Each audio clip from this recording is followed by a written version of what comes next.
the really exciting things about being vicar here of Hazelmere Church is what actually happens in this building. We're at Holy Trinity at the moment, and it's about a 180-year-old building that we work in.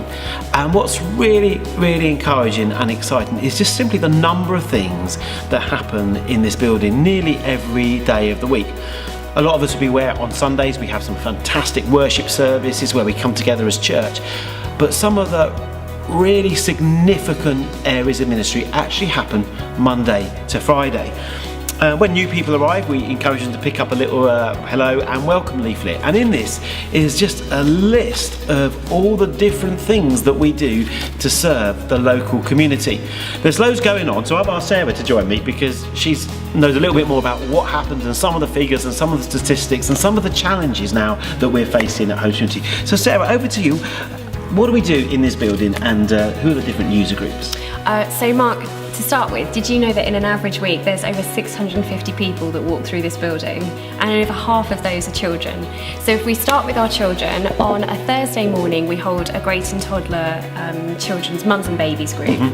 And it's fantastic, it's really well subscribed to, but recently numbers have been hitting 90, and we're having to really sadly talk about capping it because we just can't physically host any more people here in the space. There's also a challenge for mums of the 0 to 1 year olds. We kind of create an area at the back here where we try and make it a bit softer for those smaller babies, but actually it's quite hard containing 0 to 1 year olds in the same space as 1 to 4 year olds, as their needs are very different.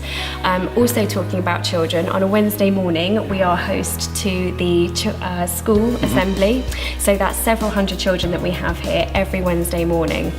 Then moving up to the next age group, our youth meet here on a Wednesday evening, most Wednesdays. That's in the form of Roots, and then occasionally we do Excite, where our even younger youth get to join and get to take part. So that's another user group that are here every week. So tell me about some of the other things, perhaps our seniors ministry. What happens with that? So jumping forward to our seniors ministry, who meet up in the Brooks Lounge and have a listen to a preach, but it's more of a forum than a preach, and also share lunch and fellowship together, which is really important, particularly for that age group, just to have somewhere to come to kind of alleviate loneliness and isolation and get together as a community group. The challenge that we have though is that we don't have any capacity to do more than that at the moment in terms of either volunteers or physically space in the building. The other thing that we do that's sort of more seniors oriented is on a Monday there's bowls here on a Monday afternoon, so the greens are all laid out and they play bowls, and then on a Friday afternoon they do Seniors Keep Fit, which is actually really thriving. They're kind of getting more and more in every week, which is great.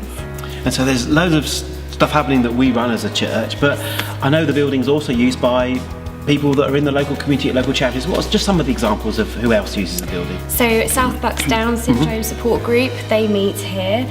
We also have a stroke club that meet here, and they use sort of several parts of the building for gathering, but also use it as an area to kind of do exercises in together. And we also are support to Rennie Grove Hospice Care, so quite a few community groups. And that's fantastic. And then in our offices, which are just the other side of this main church building, we have our staff team, which is growing and developing all the time, but there's others that use that building as well. Again, who are they? So we're host to several mission partners. In particular, at the moment, we've got several people here from Wycliffe.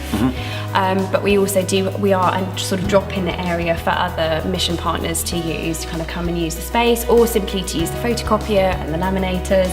We sort of host to quite a lot of different groups. So this has become a real hub for ministry, both that serves our church of all ages. The other community groups and charities are able to use this as a hub for their activities, and also in one sense this building has an impact to the ends of the earth with mission partners that are based here that then are actually serving the worldwide church and mission abroad. Absolutely. Sarah, if you just stay with me for a little bit, it's an encouragement, but there is the challenge because the building is doing an okay job, but it's beginning to break. I know the roof is not falling down, but is having problems. There's bits of pillars that are having issues. The accessibility, that's not ideal for mums with pushchairs and also wheelchairs. For seniors who are on crutches, or for sort of South Bucks Downs group if anyone's in a wheelchair or anything. So there's quite a lot of work that we need to do to enable ministry. And one of the things we've been looking at with Trinity Centre is that this site, Holy Trinity, which is perhaps the most obvious expression of the local Anglican church here in the parish, has more potential There are those that are asking to use the building that we may be not able to. The existing groups could have greater capacity if the building was larger, and also some things that could happen in parallel. So we could separate this portion of the building, and then the new Trinity Centre could be used for other groups at the same time, which is part of the plan. And just tying that into the Bible, really, when we read about the early church, especially in Acts chapter 2, we read that how they were committed to one another, and there was ministry of serving one another and fellowshipping and eating together. And then as we read through Acts, we see that they enjoyed the favour of all people. And so there's always that outflow of what happens in the church is always meant to outflow into the community. And then later on, as we read through the book of Acts, they had some similar issues. They were trying to look after widows and orphans and those that were struggling in their community, but they hit a capacity. They didn't quite know how to do that, and they had to make changes so they could continue ministry and expand ministry. And so that's part of the reason of what Trinity Centre is going to enable us to do. It means that the existing ministries, that 650 people that already use the building weekly, it'll be a better site for them.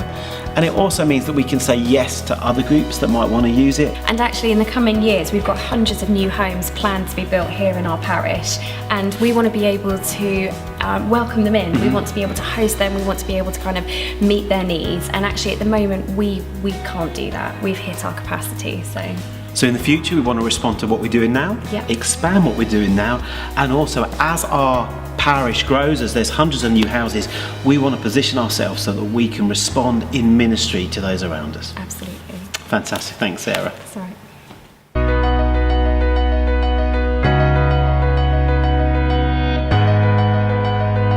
I've lost my thread. Sorry.